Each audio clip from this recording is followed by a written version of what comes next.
আর তুই টিকটক বোরকা না কিনে দেস তোর মুহ নাতি। আসলে ভাই আমার শরীরে তো একটু গন্ধ, এলাকায় আমার বন্ধু আ করে শিক্ষার মারে বেউস হয়ে গেছে। কয়েকটা টিয়া জমাইছিলাম, ওই টিয়াতে গার্লফ্রেন্ডের শপিং করে দিয়ে আমি অন্য নিঃস্ব দেখুন না কি করে রয়েছি। এই শপিং মলগুলোতে দেখেন উপচে পড়া ভিড়। হাই মিয়া, এনে শপিং মল কই পাইলেন? দোয়া সাইডে তো খেপ। ধরবদনা হচ্ছে এই টেলিভিশনে ঈদ দামাকা খবর নিয়ে হাজির হয়েছি আবারও আমি সাহেব আলী, আর আমার বাম পাশে আছে বেসারিস্তা নাইব আলী। প্রত্যেক বছর ঈদে নানান জায়গায় নানান ধরনের হুরুম দুরুম হয়ে থাকে, আর এগুলো আমরা ক্যামেরাবন্দি করে থাকি। এগুলি আজকে আপনাদের সামনে তুলে ধরার চেষ্টা করব। সংবাদের প্রথমেই থাকছে শ্বশুর জামাইয়ের দস্তাদস্তি। ঈদে শ্বশুরকে সালাম করে সালামি টাকা না পেয়ে পা ধরে উল্টে দিল এক হিরো আলম মার্কা জামাই। আমরা গোপন সূত্রের মাধ্যমে জানতে পেরেছি এই জামাই দীর্ঘ 1 বছর যাবৎ তার শ্বশুরের কাছ থেকে সালামি করে টাকা হাতে নেবে বলে ষড়যন্ত্র করেছিল। এই ষড়যন্ত্রে তিনি ব্যর্থ হয়ে রাগান্বিত হয়ে তার শ্বশুরের পা ধরে উল্টে দিল। এখন শুনবেন গরম সংবাদ। ইতিমধ্যে বাংলাদেশে এক প্রেমময় বক্তা, যিনি জনপ্রিয় কন্টেন্ট ক্রিয়েটর আর নারা ঠাকবীর বলে ভাইরাল হয়েছে, তিনি আর কেউ নয়, তিনি হচ্ছেন বর্তমান প্রেমময় জনপ্রিয় বক্তা আসিফ লাবড়া। তিনি ইতিমধ্যে প্রেম নিয়ে আলোচনায় এসেছেন এবং কি মেয়েদেরকে দেখলে তার মনে প্রশান্তি আসে, চোখ জড়িয়ে যায়। আরো অন্যতম ভাষা হচ্ছেন লার্জ স্ট্যাটিক ঠাকবীর কন্টেন্ট ক্রিয়েটর। এখন শুনবেন টিকটক মার্কা সংবাদ।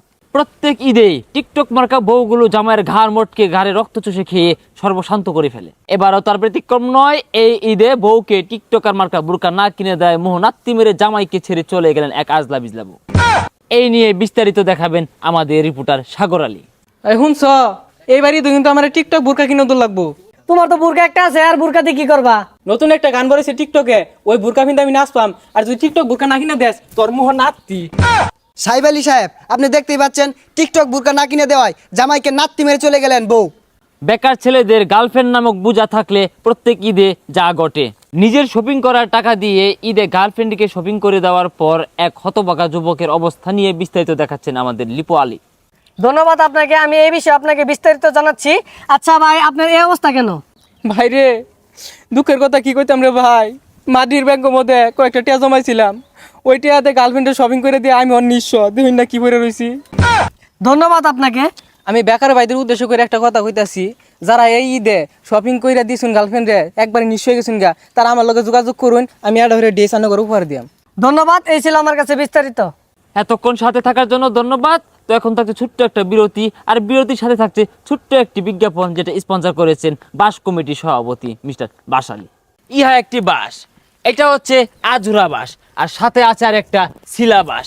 এই আজুরা বাস চাইলে দিতে পারেন, এই সিলাবাস চাইলে দিতে পারেন। আপনি চাইলে বন্ধুকে দিতে পারেন, আপনি চাইলে বান্ধবকে দিতে পারেন। এটা কিন্তু আপনি ছোট ঈদে দিতে পারেন, এটা আপনি চাইলে কোরবানি ঈদে দিতে পারেন। হ্যাঁ, ইহা একটি বাস। ধন্যবাদ এতক্ষণ সাথে থাকার জন্য। আমরা আবারও ফিরেছি সংবাদে। আরেক আজব ঘটনা ঘটে গেল ঈদের নামাজের পর এক বন্ধু আরেক বন্ধুর সাথে কুলাকুলি করতে গিয়ে এক বন্ধু হঠাৎ করে অজ্ঞান হয়ে গেল। পরে বাকিটা আমরা বিস্তারিত দেখাচ্ছি। ধন্যবাদ সাহেব আলী আপনাকে। ঈদের নামাজ পড়ে কিন্তু লোকজন এই রাস্তা দিয়ে আসা যাওয়া করে। বন্ধু ঈদ মুবারক। ঈদ মোবারক বন্ধু। বন্ধু তোর শরীরে বিদিস তা গন্ধ, আমি করে উঠলাম। সাহেব আলী, আপনি কিন্তু দেখতেই পাচ্ছেন ঈদের নামাজের পর দুই বন্ধু কুলাকুলি করতে গিয়ে, ঈদের আনন্দ ভাগাভাগি করতে গিয়ে এক বন্ধু কিন্তু মাটিতে করে উঠলো। কেন করে উঠলো তার বন্ধুর কাছ থেকে জানবো। আসলে ভাই আমার শরীরে তো একটু গন্ধ, এলাকায় আমার বন্ধু আ করে শিক্ষার মারে বেউস হয়ে গেছে। তো সাহেব আলী, আপনি শুনতেই পারলেন, তার শরীরে পাড়ার মতো গন্ধ, যে গন্ধের কারণে তার বন্ধু মাটিতে করে অজ্ঞান হয়ে গেছে এবং তার বন্ধুকে এক্ষুনি আইসিইউতে নেওয়া হবে। আর এই ভমরা পাটাকে খাসটাকে পুলিশ হেফাজতে নেওয়া হবে এবং পুলিশ হেফাজতে আনার পরে তাকে বুগাই নদীতে নিয়ে 4টি হুল পাউডার দিয়ে 4জন কামলা দিয়ে ডলা হবে বলে জানা গেছে। এখন শুনবেন সর্বশেষ সংবাদ। তো ঈদের শপিং মল থেকে আমাদের সাথে সরাসরি যুক্ত হবেন জনাব গজব আলী। হ্যাঁ সাহেব আলী, ঈদের আনন্দে এই শপিং মলগুলোতে দেখেন উপচে পড়া ভিড়। হাই মিয়া, এনে শপিং মল কই পাইলেন? দোয়া সাইডে তো খেপ। ধন্যবাদ আপনাদেরকে এতক্ষণ আমাদের দরবদনা হচ্ছে এই টেলিভিশনের সংবাদ শোনার জন্য। তো আমি সাথে ছিলাম নাইব আলী, আর আমার বাম পাশে গাড়তেরা বেসারিস্তা সাহেব আলী। পরবর্তী সংবাদ দেখার জন্য, শোনার জন্য আগ করে থাকুন। আমরা যে কোনো সময় হুরুম দুরুম সংবাদ নিয়ে আপনাদের উপর মামলা দিতে পারি। আরে স্যার, মামলা না, এটা হামলা হইব। আরে তুই আওয়াজকে তুই না বুবা। ও পালা পালা